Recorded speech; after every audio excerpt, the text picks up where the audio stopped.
My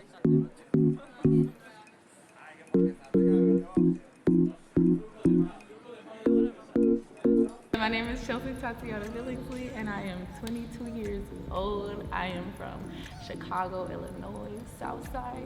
Well, to be specific, Inglewood. So, yes, Inglewood, Chicago. And yeah, I am a current senior, and I am about to graduate from the Savannah College of Art and Design. How did I start crochet?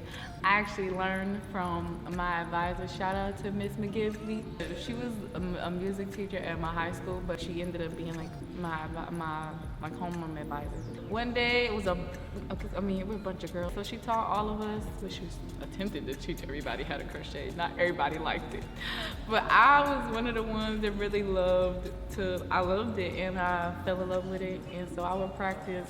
I used to have to take the CTA bus on my Chicago people. Y'all know about the CTA bus. And so I didn't want people to talk to me on the bus. So I would just like crochet, and I don't know what the heck I was making. I was just crocheting. It could be a scarf or whatever. And yeah, I just got faster like that. I think one weekend I made like 8 scarves. I've always had a passion for fashion. I think it had to do with me being skinny. I would just cut stuff up, sew strips. I don't know, I was just trying to make tube tops. I was trying to make whatever because I was so skinny. So like a lot of the clothes that could fit me, they was either flooding. I think crochet was like, it kind of elevated me as a designer, or it elevated the way I thought about fashion and what could be fashion, or like what could be fabric. I'm an artist at the end of the day. Fashion is just one aspect of me being an artist. I think that's a good thing because when you consider yourself just as a fashion designer, it kind of stifles you and keeps you stuck in this one realm, because then you're thinking of trends and like doing what this other person is doing. And me as an artist, I don't find just my inspiration from what is the latest thing that everybody else is wearing. I find my inspiration from just what drives me and what speaks to my soul. So that's why I paint. That's why I love things like laser cutting. I love drawing portraits. I love just going outside and just doing little doodles. I like watching documentaries. I'm a poet, so all of these things, words, just colors in general, it helps influence me as an artist, and then overall, as it elevates me as a designer. So yeah, I introduce myself as pretty much an artist, but in the professional world, I'm a textile designer, I'm a fashion designer, and all the things. But yeah, I'm an artist. With this specific collection, I wanted to showcase every part of me.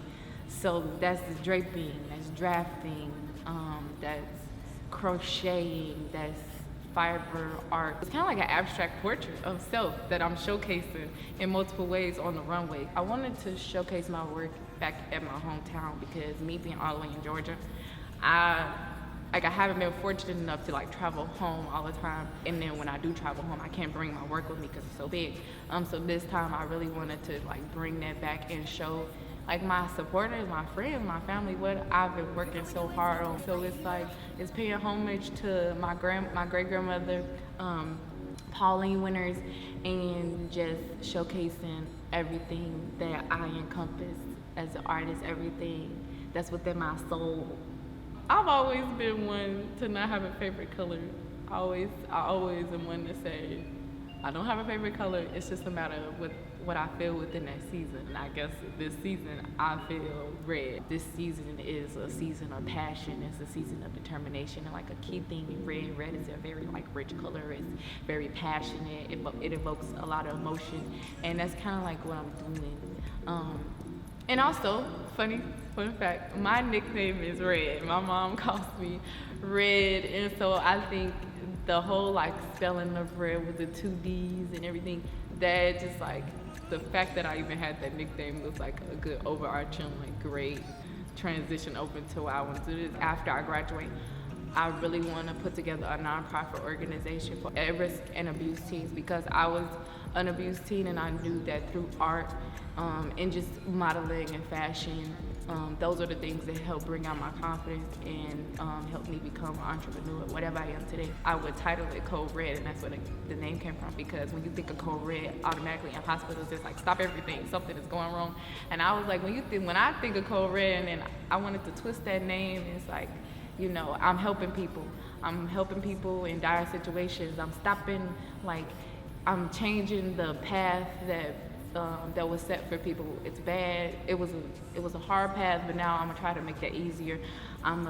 You know, I use the name, it's like to help people. So that's why I said after this, I'll title it Code Red Collection, but it's ultimately gonna be its own thing.